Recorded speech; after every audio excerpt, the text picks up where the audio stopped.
The Pacific Northwest is due for a major earthquake.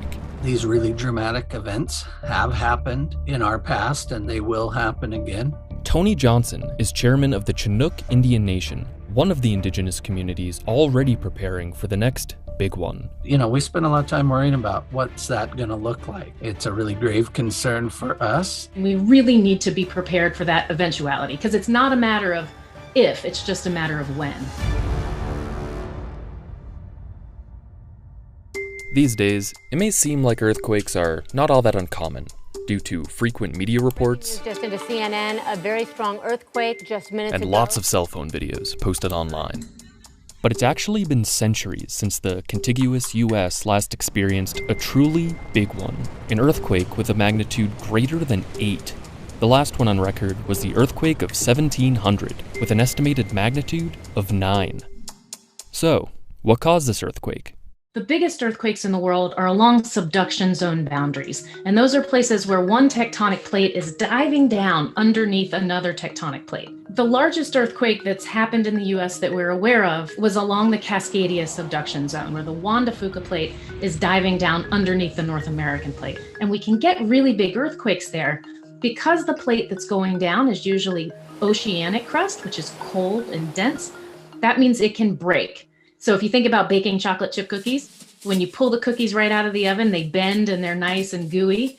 But once they've gotten to be cold, they break. So that cold, dense crust that's going down can break for a much longer time. So we get bigger earthquakes in those particular places. The same tectonic activity that caused the earthquakes resulted in another destructive event, a tsunami. You have one plate diving down beneath another. This section gets locked and it pushes this part up. When the fault ruptures, when the amount of stress overcomes the friction, it bounces back, which lifts up the water above it and causes that water to flow out in all directions. And that water flowing out in all directions is the tsunami. Clues about the earthquake and tsunami of 1700 can be found in these eerie-looking ghost forests. And we have evidence of these submerged trees or the ghost forests in numerous places around our area, including at our traditional village. These ghost forests formed when the area became submerged after being hit by the tsunami. Even after the tsunami receded, the entire landscape had actually dropped several feet, a result of the plate tectonic motion. Oral histories of the event suggest that many died in the tsunami, and Heritage and Cultural Director of the Shoalwater Bay Tribe, Earl Davis, explains how additional clues about life after this earthquake and tsunami were pieced together.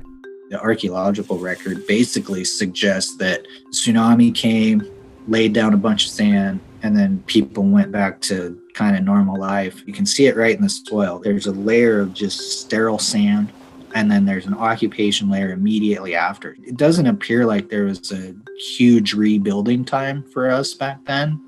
For communities along the coast at sea level, an earthquake and tsunami event could have a much bigger impact today than it did in 1700. Our lifestyle now is largely predicated on the modern, Western, colonialized type lifestyle of putting in a cement foundation and running all these utilities and building a big, expensive infrastructure that is supposed to be there for 200-300 years. Whereas traditionally speaking, we put some poles in the ground, covered them in planks, lived there for half the year, then packed up all the planks and went to where we had another house, maybe up to 100 miles away, to better fishing grounds or better grounds for avoiding harsher weather.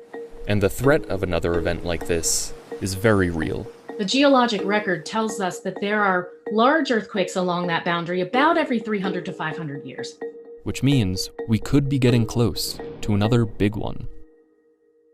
The Shoalwater Bay Tribe applied for and received federal funding to construct a tsunami evacuation tower on their reservation, a structure that could protect the most vulnerable populations by providing quick access to higher ground.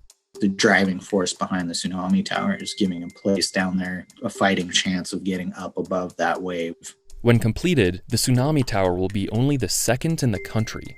However, other indigenous communities that the US government has failed to recognize don't have access to the same federal resources, like the Chinook Indian Nation that Tony Johnson's a member of.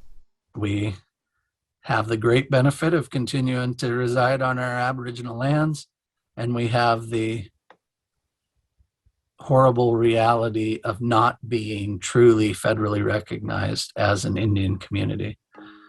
And with that federal recognition comes so much of the support that we need. You know, we have a goal, or at least an initial thought, of building 2 tsunami evacuation towers, but don't have access to the resources that our federally recognized neighbors have.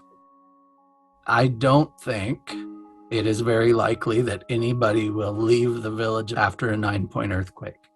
There's a bridge to the landform that most folks live on, and I can't imagine that bridge surviving that earthquake.